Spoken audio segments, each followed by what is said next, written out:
مسلم نون کے قائد نواز شریف کا یہ کہنا ہے کہ اگر 5 جج مجھے نہ نکالتے تو مانسہرہ میں ایئرپورٹ اور میٹرو ٹرین ہوتی۔ آج وزیراعظم بننے نہیں الیکشن لڑنے کے لیے مانسہرہ آیا ہوں۔ مانسہرہ میں جلسے سے خطاب میں انہوں نے کہا جن کی 10 سال حکومت رہی انہوں نے خیبر پختونخوا میں کیا کیا، ظالموں نے پاکستان کا ستیہ ناش کر دیا۔ ہم دنیا میں بہت پیچھے رہ گئے، بگاڑنے والے ملک کو بگاڑ کر چلے گئے۔ پاکستان کو واپس ٹریک پر لانا جان جھونکوں کا کام ہے، پاکستان کی دوبارہ تعمیر کرنا ہوگی۔ مانسہرہ والے جھوٹے شخص کے جھانسے میں کیسے آ گئے؟ بگاڑنے والوں کو ووٹ خیبر پختونخوا کے لوگوں نے ہی دیا تھا۔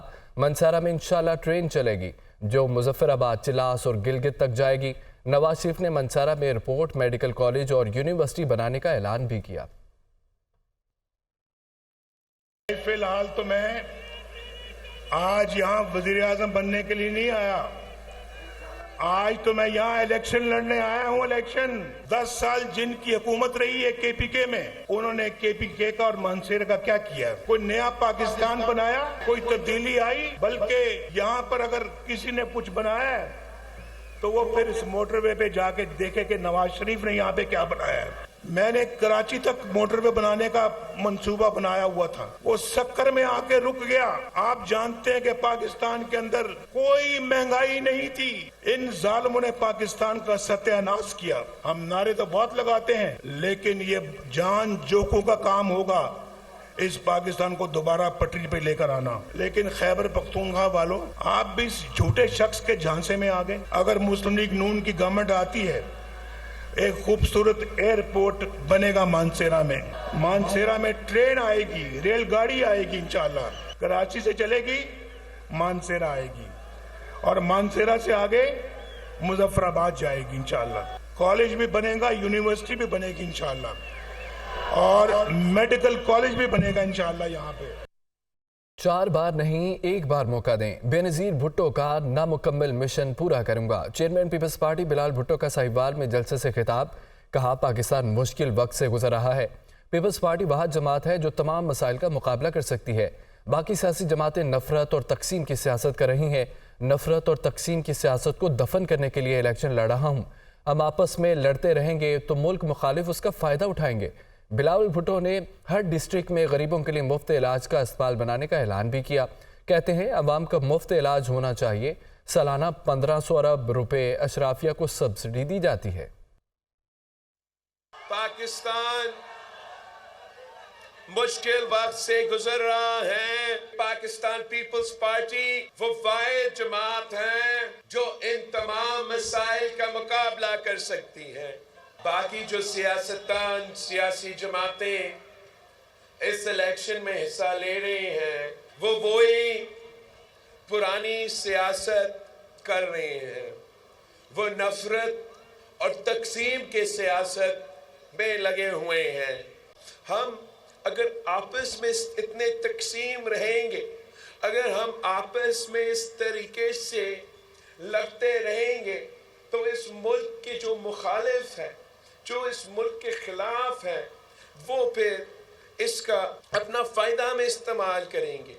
تو یہی وجہ ہے کہ میں یہ الیکشن نفرت اور تقسیم کی سیاست کو دفن کرنے کے لیے لڑ رہا ہوں۔ یہ میرے اس ملک کے کسانوں سے وعدہ ہے، کسان کارڈ کے تھرو خود وہ کھاد دلواؤں گا، خود وہ ٹی اے پی دلواؤں گا، خود وہ جو بھی ہم نے سپورٹ دینا ہے، چاہے وہ بیج کی صورت میں، چاہے وہ کھاد کی صورت میں، وہ انشاءاللہ تعالی بے نظیر کسان کارڈ کے تھرو ہم کر کے دکھائیں گے۔ کوئی بزرگ کا یا اپنا علاج کروانا ہے، اگر انہوں نے اپنے بچوں کو تعلیم دلوانا ہے، ان کا اگر پینشن کی بات ہو تو ہم ان کو بے نظیر مزدور کارڈ کے تھرو یہ تمام سہولت انشاءاللہ تعالی پہنچائیں گے۔ سربراہ جمعیت علماء اسلام مولانا فضل الرحمان کا کہنا ہے کہ یہودیوں کے ایجنڈے کا پہلے روز سے مقابلہ کیا اور اسے چاروں شانے چت کر دیا۔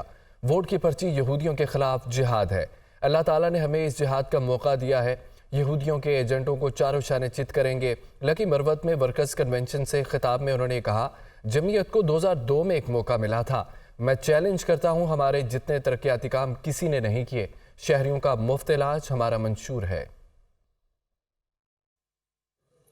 اور یہ جو ہمارے مقابلے میں الیکشن لڑ رہے ہیں کیا ان میں جرت ہے کہ وہ مسلمان بھائی کے شانہ بشانہ کھڑا ہو؟ یہاں تو پاکستان میں پارٹیاں بنی ہیں اور یہودیوں کے ایجنٹ بن کر سیاست میں آئے ہیں، تو یہودیوں کے ایجنٹ کا مقابلہ پہلے دن سے ہم نے کیا ہے اور ہم نے ان کو چاروں شانے چت کر دیا ہے۔ اب مکافات عمل کے حوالے ہیں۔ امیر جماعت اسلامی کراچی حافظ نعیم الرحمان نے خواتین کنونشن سے خطاب کیا۔ ان کا کہنا تھا کہ کراچی سے انتخابات لڑنے کے لیے کوئی تیار نہیں۔ شہباز شریف نے کراچی سے کاغذات نامزدگی جمع کروائے لیکن واپس لے لیے۔ بلاول بھٹو بھی کراچی والوں کا سامنا کرنے کو تیار نہیں۔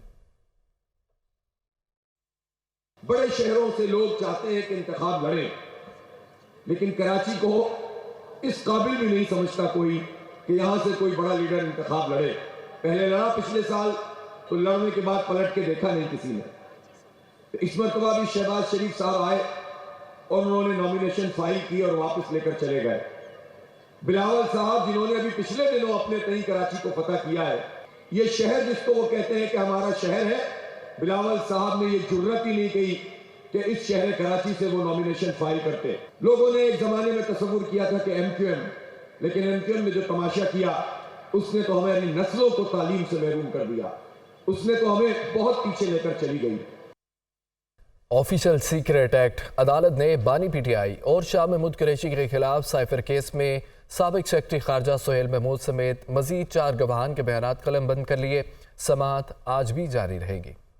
بانی پی ٹی آئی اور شاہ محمود قریشی کے خلاف سائفر کیس، 4 گواہوں کے بیان ریکارڈ۔ ستمبر 2022 میں ریٹائرڈ ہوا، اس وقت تک سائفر موصول نہیں ہوا۔ سابق سیکرٹری خارجہ پٹیالہ جیل میں خصوصی عدالت کے جج ابو الحسنات ذوالقرنین کے سامنے سابق سیکرٹری خارجہ سہیل محمود، سابق سیکرٹری داخلہ یوسف نسیم، اسسٹنٹ کمشنر اوید سمیت 4 گواہان نے بیان ریکارڈ کرایا۔ سابق سیکرٹری خارجہ سہیل محمود نے کہا کہ ستمبر 2022 میں ریٹائرمنٹ تک سائفر موصول نہیں ہوا۔ بار بار مداخلت پر عدالت نے پروسیکیوٹر رضوان عباسی کو روک دیا۔ سوشل میڈیا پر عدلیہ مخالف مہم کی تحقیقات کے سلسلے میں اہم پیش رفت ہوئی ہے۔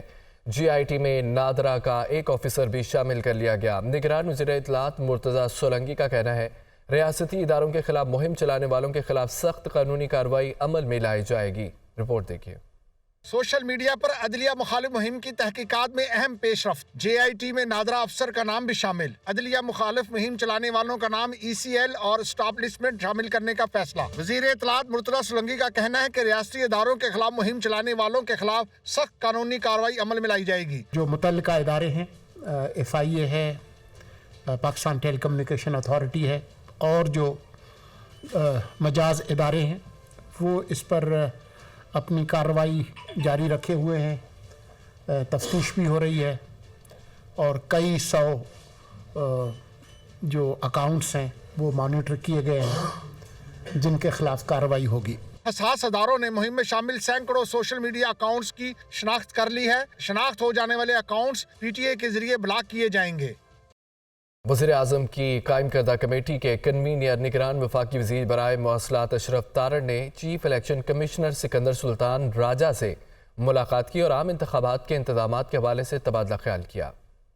عام انتخابات حکومتی کمیٹی کے کنوینر کی چیف الیکشن کمشنر سے ملاقات، سیکیورٹی اور دیگر انتظامات پر غور، تیاریوں کا جائزہ لینے اسی ہفتے چاروں صوبوں کا دورہ کریں۔ سکندر سلطان راجہ کی اشرف تارڑ کو تجویز۔ الیکشن کمیشن سیکریٹریٹ میں ہونے والی ملاقات میں نگران وزیر نے بتایا کہ وزیر اعظم کی قائم کردہ اس کمیٹی کا بنیادی مقصد عام انتخابات کی سیکیورٹی کی نگرانی اور انتخابات کے پرامن انعقاد میں حائل دشواریوں کو دور کرنے میں تعاون اور الیکشن کمیشن کی ہدایات پر عمل درآمد کرانا ہے۔ چیف الیکشن کمشنر نے الیکشن کی تیاریوں کے حوالے سے وفاقی اور صوبائی حکومتوں کو سراہا اور مشورہ دیا کہ وہ نگران صوبائی حکومتوں، چیف سیکرٹری صاحبان اور آئی جی صاحبان سے ملاقات کر کے انتخابات کی تیاریوں کا تفصیلی جائزہ لیں اور کمی یا کوتاہی کا فوری طور پر ازالہ کر کے تفصیلات سے کمیشن کو بھی آگاہ کریں۔